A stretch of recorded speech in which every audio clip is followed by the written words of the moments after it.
Hi Pisces, welcome to your week ahead reading. I hope you're all well and of course safe wherever you are. If you're new to Soul Embers, hello, my name is Andrea. I hope you find this reading helpful. And of course a massive thank you to everybody that tunes in, brings a beautiful energy, support and love to Soul Embers. So the week ahead reading, we'll be looking at what you might be feeling or what energy you might be experiencing, and then have a look at any red flags to potentially steer clear of and what energy to embrace if you choose to do so. Of course, you'll have our free will for your best outcome, right? Okay, so Pisces, let's have a look and see who am I connecting with and who is this message for. Let's have a look and see.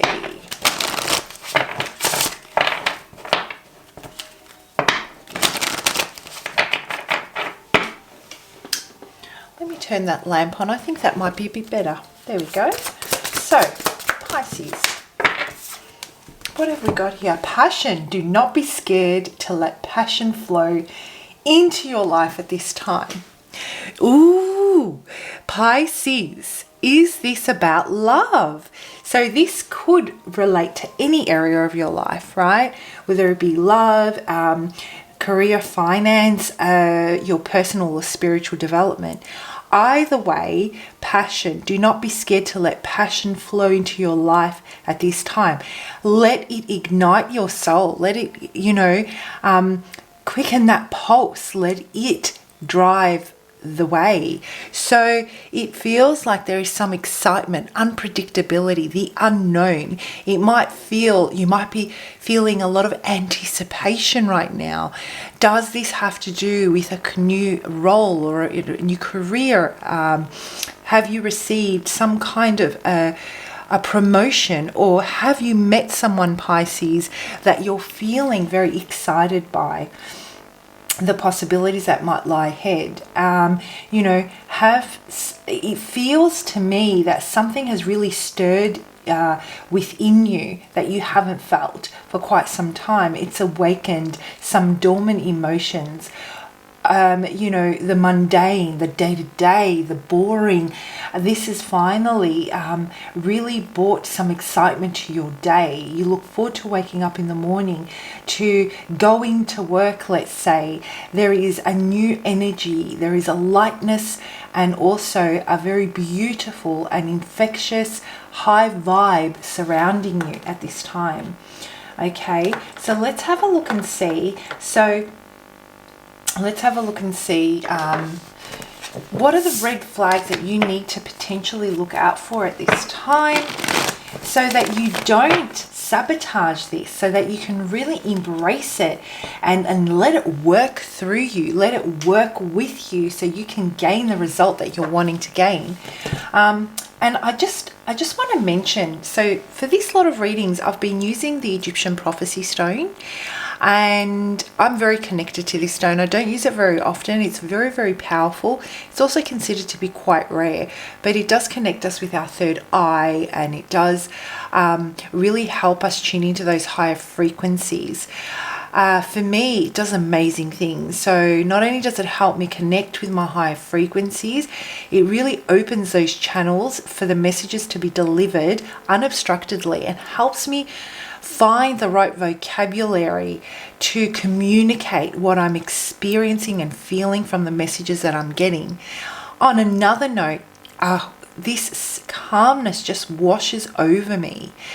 Whenever I work with this stone, I feel incredibly grounded, incredibly peaceful. It is such a beautiful stone to work with.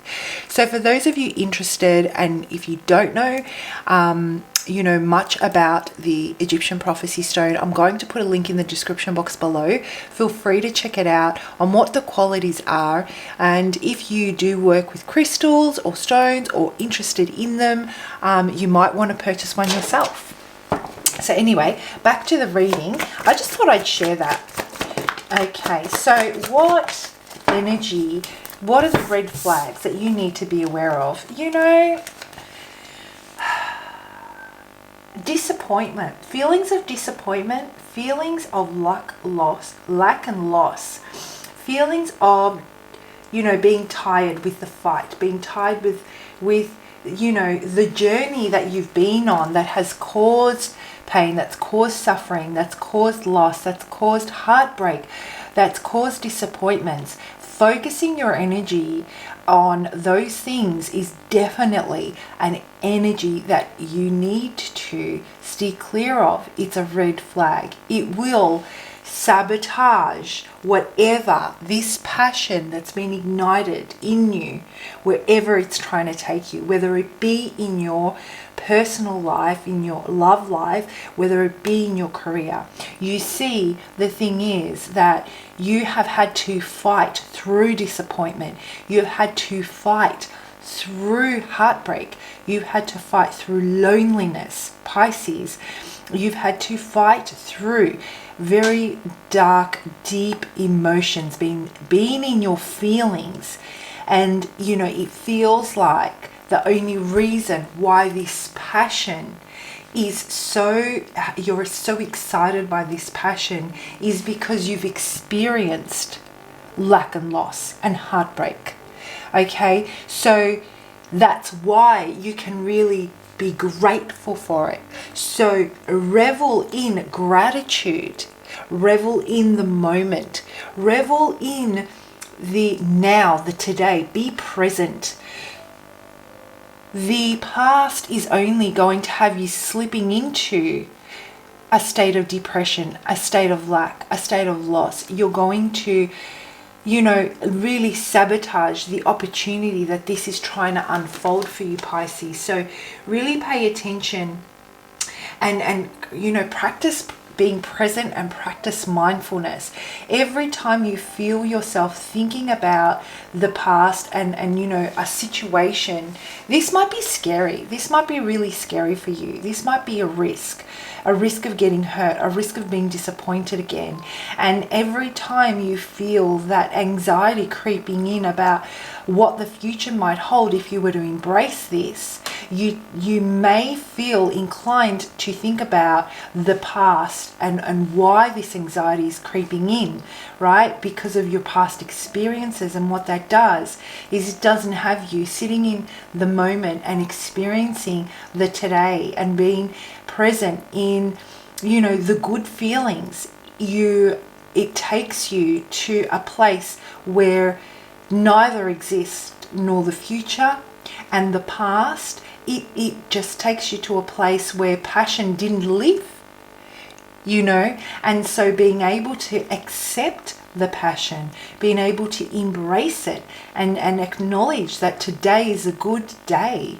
You know, I have felt hardship. I may be feeling anxious, but today I'm not experiencing those things. They are not part of my day today, right? So really being able to catch yourself and bring yourself back to the present feeling by thinking about what has caused you this passion to be ignited is going to help you, you know, not distract you, deter you from stepping back into, slipping into a state of depression, a state of depletion, of fighting, of disappointment, all those things that you had experienced. So what energy does Pisces need to embrace to really, get this going, to really put this disappointment behind you and believe that the future is hopeful? The future brings not a nourishing nourishment. It doesn't bring heartbreak all the time. It doesn't bring disappointment. There are good times to be had. So what energy does... Oh, too many cards, Pisces. I'm sorry, I'm taking them back. This one did fall out first, so we'll take that one. One more. Just one more for Pisces.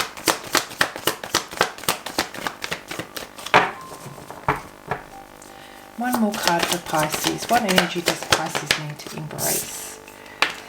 A whole new world. Sorry, I was watching Aladdin last night with my daughter. Anyhow, and the lines of communication are open. You are open to receiving. This is what I'm getting, Pisces. Talk about it. Talk about the passion. Talk about the excitement. Talk about the possibilities. Whatever this has to do with work, talk about it with your colleagues. Exchange ideas. Think about different approaches that could be successful.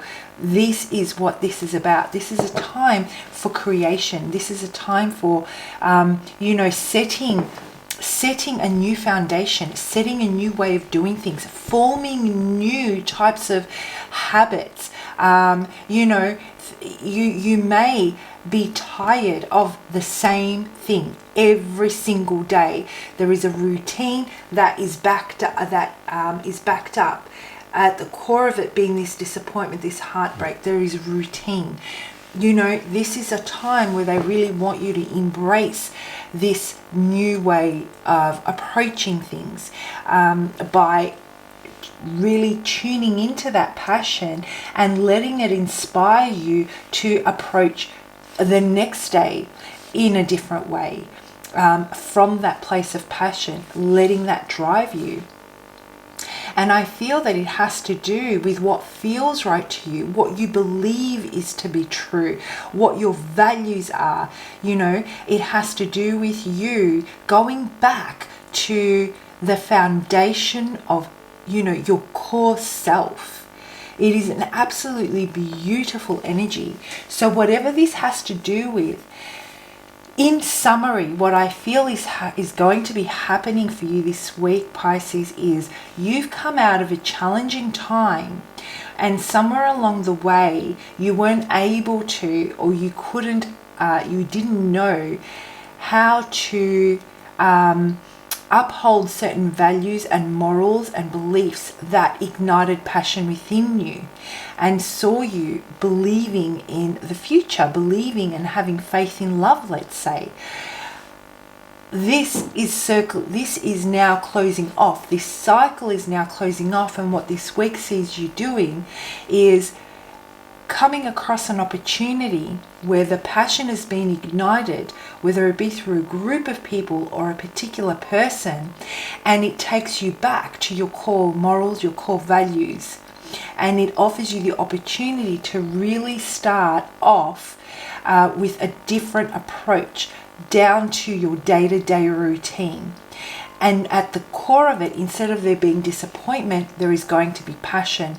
So you are coming back to yourself, you're remembering who you are. And this is going to happen through constant communication, backwards and forwards, exchanging of thoughts, of ideas, of plans.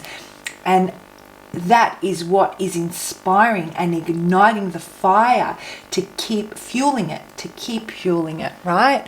Really beautiful energy for you, Pisces. All right, let's have a look and see what message does Spirit have for you before we close this reading off. And Pisces, if this reading does resonate and you'd like to explore your particular situation a little bit deeper, let's say you're afraid that you're going to self-sabotage, yet at the same time you're afraid that you might invest too much in the potential or the possibilities, and so it's causing you to kind of have that push and pull. You might even be experiencing that now already, that push and pull between one foot in and one foot out. Feel free to reach out for a personal reading. I'd love to do one for you. My contact details are in the description box below. And of course, comment below, guys. I love reading your comments and getting to know who's on the other side of this camera, right? Too many. I just want one. I just want one card for Pisces. Can I get one card for Pisces? What's the message for Pisces in the week ahead? What do we have for Pisces? What do we have for Pisces? Is there a card for Pisces? One card for Pisces. There we go. Love your life. Do what makes your heart sing. Learn something new that stimulates you or gives you peace. Spend time with people who lift your spirits. Wow, what a beautiful card to wrap up this reading. And you know what I get from this? Go with that passion. Let it feel and inspire you. Follow whatever it is that in these communications that you have with this group of people or with this particular person that further makes your heart sing, that makes you feel excited, that makes you look forward to the next day, to the next month, to the next chapter, Ask questions, learn. I feel that whoever this group of people is, or let's say this person is, they are very, very positive energy, and there is so much you can learn from the way they do things and the way they live their life. So learn from them and apply some of that to your life and watch how it helps transform you. Ask those questions, ask the whys and hows, and really get to know how someone who comes from a place of passion and of love maintains that on a daily. I'm not saying that you don't know how to do that. I'm just saying that you may have forgotten how to do that through all the hardship, and they're going to remind you, and you're going to apply, let's say, what you learn from them in a way that aligns with you and that suits you. You're going to put your approach to it, right? Spend time with people who lift your spirits, and that's a beautiful message to close that off. All right, Pisces, I hope you found that helpful. Have a fantastic week, and I'll see you for your next lot of readings. Bye.